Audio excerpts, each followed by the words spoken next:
और गांव में सुलोचना अपने बहू, बेटे और पोते के साथ रहा करती थी। सुलोचना का परिवार हंसी खुशी अपना जीवन व्यतीत कर रहा था, लेकिन कुछ समय से सुलोचना अपनी बहू को हर रोज खरी खोटी सुनाने लगी थी और इसका कारण था रानी के बालों का झड़ना। राम रे राम, खाना खाते वक्त भी खाने में बाल आ जाता है। जहाँ देखो वहीं बाल उड़ते रहते तेरे। अरे तेरे बाल है या गंजेपन की निशानी? अगर तुझसे तेरे बाल संभाले नहीं जा रहे तो गंजी क्यों नहीं हो जाती? माँ जी, इसमें मेरी क्या गलती है? जब से गोलू ने जन्म लिया है तब से मेरे बाल और भी ज्यादा झड़ने लगे हैं। मुझे बहुत ज्यादा हेयर फॉल हो रहा है और ये सब तो खान पान पर है, लेकिन मेरा खान पान भी अच्छा है। ना जाने मेरे बाल कैसे ठीक होंगे, मुझे समझ नहीं आ रहा। इतना कहने के बाद रानी अपने काम में लग जाती है और सुलोचना अपनी बहू को भला बुरा कहती रहती है। रानी भी अपनी सास की बातों को अनसुना करके काम कर ही रही होती है। तभी रानी का पति भी रानी पर चिल्लाने लगता है। माँ के खाने में बाल तो निकला ही है, अब मेरे खाने में भी बाल निकल रहा है। मुझे लगता है अब मुझे बाहर ही खाना खाना चाहिए। क्या करूं? आप लोगों को मेरी प्रॉब्लम पता है। अब आप लोग इस बात को समझना नहीं चाहते तो मैं कुछ भी नहीं कर सकती, बल्कि मेरे बालों को छूते ही मेरे बाल गिरने शुरू हो चुके हैं। मुझे तो लगता है अब मुझे दूसरी बहू लानी पड़ेगी। ये बहू तो बहुत पुरानी हो चुकी है। हाँ, क्यों नहीं माँ जी, आपको तो मेरी समस्या दिखती ही नहीं है। रानी अपनी सेहत से काफी परेशान थी। उसकी तबीयत ज्यादातर खराब रहती और इसी वजह से उसके बाल भी झड़ने लगे थे और बाल झड़ने से पूरे घर वालों को प्रॉब्लम होने लगी थी। लेकिन बेचारी क्या करती, वो भी मजबूर थी। एक रोज रानी सुबह सुबह उठकर गांव के हैंडपंप पर पानी भरने जाती है। तभी एक औरत उसे देखकर जोर जोर से हंसने लगती है। अरे रानी बहन, क्या लग रही हो तुम? जरा खुद का ख्याल कर लिया होता। अरे ऐसा भी क्या कर लिया है मैंने जो तुम मेरा मजाक बना रही हो? चलो हटो, पानी भरने दो, मुझे खाना बनाना है। अगर खाने में जरा भी देर हुई तो माँ जी मुझे बिना बात सुनाने लगेंगी। हाँ, क्यों नहीं, पहले तुम भी पानी भर लो। मेरी तो हंसी नहीं रुक रही है तुम्हें देखकर। बड़ी अजीब औरत है, बिना बात ही दांत दिखाई जा रही है। रानी पानी भरकर जैसे ही जाने लगती है तभी वहाँ गांव की कोकिला का आना होता है। अरे बाप रे, सुलोचना की बहू, अपना क्या हाल बना रखा है? तेरे सर के बाल कहाँ गए? राम रे राम, सुलोचना की गंजी बहू को देखो जरा, सर पर पहले 4 बाल थे, अब तो इसने वो भी बाल हटा लिए। आखिर क्यों किया तूने ऐसा? रानी इतना सुनते ही अपने सर को छूते हुए अपने बालों को महसूस करने लगती है, लेकिन सचमुच उसके बाल गायब हो चुके थे, क्योंकि उसकी सास सुलोचना ने खाने में बाल और घर में हर जगह बाल दिखने के कारण उसके सर के बाल मुड़वा दिए थे, यानी उसे गंजा कर दिया था। अब रानी की हैरानी का ठिकाना नहीं रहता। वो भागकर अपने घर आती है और खुद को शीशे में देखकर रोने लगती है। शुरू हो गया तेरा नाटक। अगर तेरा रोना धोना हो जाए तो खाना पीना भी बना लेना। किशोर को काम पर जाना है और मुझे थोड़ा आराम करना है, क्योंकि मेरे दवा खाने का समय हो जाएगा। जी, आप ऐसा कैसे कर सकती है? आपने मुझे गंजा कर दिया है। मैं गंजी बहू बनकर पूरे गांव में घूम आई हूँ। गांव के लोग मेरा मजाक बना रहे। आपने ये बिल्कुल भी सही नहीं किया। चुप कर, घर की खेती है, कुछ दिनों में जो ही बाल आने होंगे आ जाएंगे। बाजी, ये सब आपको भले ही मजाक लग रहा है, लेकिन मुझे इस बात का बहुत दुख है कि आपने मेरे साथ ऐसा किया। मैं आपको कभी माफ नहीं करूंगी। अरे बस भी कर और खाना बना ले।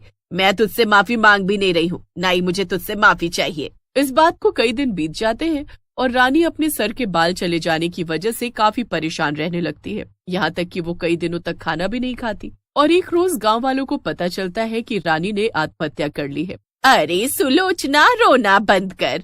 भगवान को जो मंजूर था वही हुआ। 3-4 दिन पहले हैंडपंप पर पानी भरने आई थी तो उसे मैंने देखा था। उसे तो ये तक नहीं पता था कि उसे तूने गंजा कर दिया है। अपने बालों से परेशान होकर उसने ऐसा कदम उठाया है, लेकिन तूने भी तो गलत किया ना। इसी बात का तो मुझे भी दुख है कि मैंने अगर उसके बालों को नहीं हटाया होता तो आज वो हमारे साथ होती। भगवान भी मुझे माफ नहीं करेगा। इतना कहने के बाद सुलोचना और भी ज्यादा रोने लगती है। धीरे धीरे लोग इस बात को भी भूल जाते हैं और करीब 3 महीने बाद गांव की कई औरतों के बाल गायब हो जाते हैं। उनका हाल बिल्कुल रानी की तरह होता है।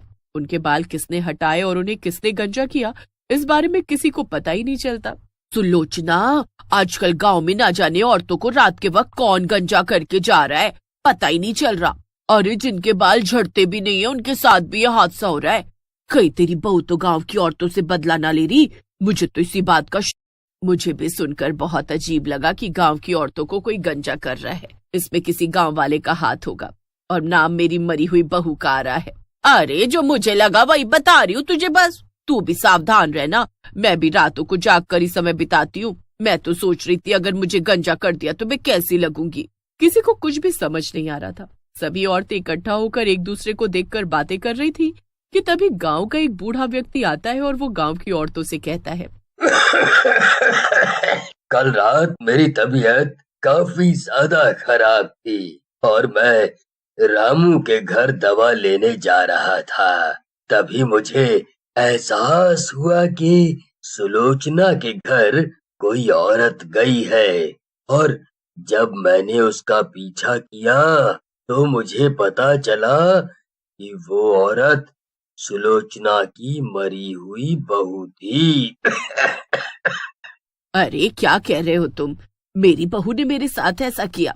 देखा, साफ हो गया ना कि तेरी बहू ही गांव की औरतों को गंजा कर रही है।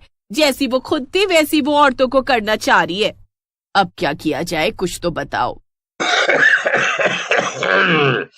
एक ही रास्ता है, तुम्हें इस गांव से जाना होगा। तुम्हारी वजह से इस गांव की लड़कियां, औरतें सभी अपने बाल गंवा रही हैं। पहली बार इस बुढ़े की बात से सहमत हूँ। तुम्हें इस गांव से जाना होगा सुलोचना बहन। गांव के लोग अचानक ही सुलोचना के खिलाफ हो जाते हैं और उसे गांव से जाने की धमकी देने लगते हैं।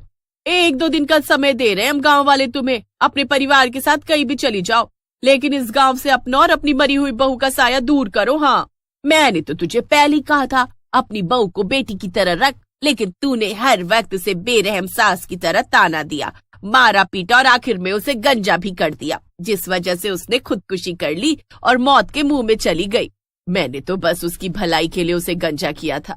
अरे खाने से लेकर बिस्तर, घर, आंगन, हर जगह उसके बाल देखने को मिल रहे थे। मैंने सोचा गंजा कर दूंगी तो अच्छे नए बाल उगाएंगे, लेकिन ऐसा नहीं हुआ। बस 2 दिन का समय है, यहाँ से चली जाना और कुछ नहीं सुनना चाहते हम गाँव वाले। सुलोचना को कुछ भी समझ नहीं आ रहा था। अगर वो गांव छोड़कर जाती तो जाती कहाँ? उसका बेटा पोता उसके साथ थे, जिस वजह से वो काफी परेशान हो जाती है कि आखिर वो जाए तो जाए कहाँ। अब अगली सुबह जब गांव वाले सुलोचना से ये पूछने आते हैं कि वो गांव से कब जा रही है, तो सुलोचना सबके सामने रोने धोने लगती है।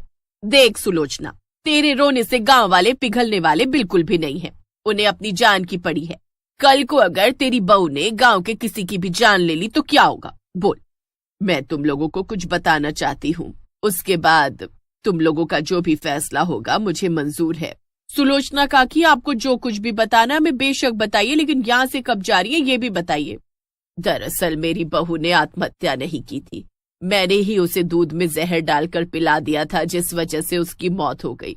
मैं अपनी बहू की मौत की जिम्मेदार हूँ और मुझे इस बात का दुख है कि उसकी आत्मा भटक रही है, जो गांव के लोगों के साथ साथ मुझे भी मारना चाहती है। तूने अपनी बहू की जान ली है? हाय, ये तूने बिल्कुल भी सही नहीं किया। तुझे गांव का कोई भी शख्स माफ नहीं करेगा। गांव के लोग मुझे जो सजा देना चाहते हैं मुझे मंजूर है, क्योंकि मुझे मरना नहीं है। मैं सजा काटने के लिए तैयार हूँ।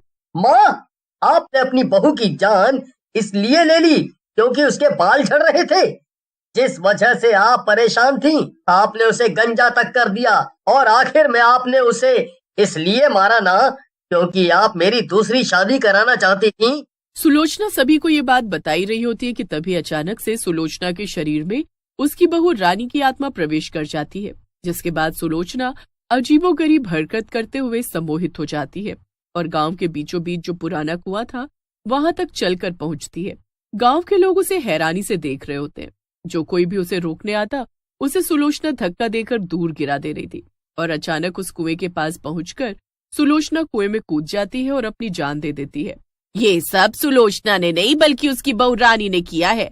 सुलोचना को उसके किए की सजा उसकी बहू ने दे दी है। हम सभी सुलोचना की बहू से माफी मांगते हैं। अगर हमने उसके साथ कुछ बुरा किया तो वो हमें माफ कर दे। सुलोचना को उसके किए की सजा उसकी गंजी बहू ने दे दी थी, जो कि मर चुकी थी, और अब सुलोचना भी अपनी बहू की दुनिया में जा चुकी थी। गांव के लोगों को जब सुलोचना की सच्चाई का पता चलता है तो उन्हें बहुत बुरा लगता है कि उनके बीच एक कातिल भी थी, लेकिन सुलोचना को उसके किए की सजा मिल ही जाती है।